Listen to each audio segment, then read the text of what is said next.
अस्सलाम वालेकुम दोस्तों, जीअं त मां आहियां ज़ाहिद अली तहीम ऐं तव्हां ॾिसी रहिया आहियो ZAT ऑफिशियल यूट्यूब चैनल।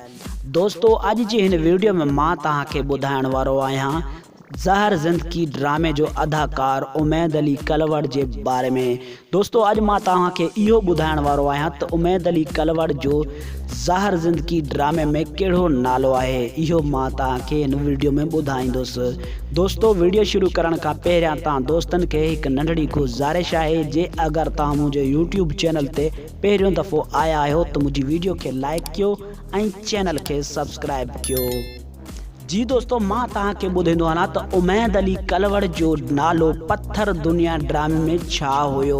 पत्थर दुनिया ड्रामे में उमैद अली कलवड़ जो नालो हुयो जब्बार, ऐं उन खां पोइ जेको ड्रामो हलियो पत्थर जा माण्हू, उन ड्रामे में नालो हुयसि जाबिर, ऐं उन खां पोइ जेको दर्दन जो दया ड्रामो हलियो उन ड्रामे में हिन जो नालो हुयो सुल्तान। हाणे जेको ड्रामो ज़हर ज़िंदगी सिंध टीवीअ ते अची रहियो आहे, दोस्तों हिन ड्रामे में नालो छा आहे इहो मां तव्हांखे ॿुधायां थो।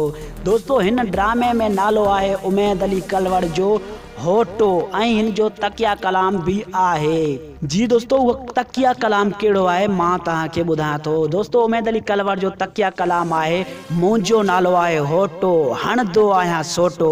हिन ज़हर ज़िंदगी ड्रामे में उमैद अली कलवड़ जो नालो आहे होटो, जेको तमामु जल्द सिंध टीवीअ ते ड्रामो हलाए वेंदो। जी दोस्तों, मां तव्हांखे हिकु ॿी ॻाल्हि ॿुधाईंदो हलां त हिन ड्रामे में उमैद अली कलवड़ जो पुट भी आहे, ऐं उन जो नालो छा आहे हसन रज़ा, जेको ही तमामु जल्द सिंध टीवीअ ते ड्रामो हलंदो।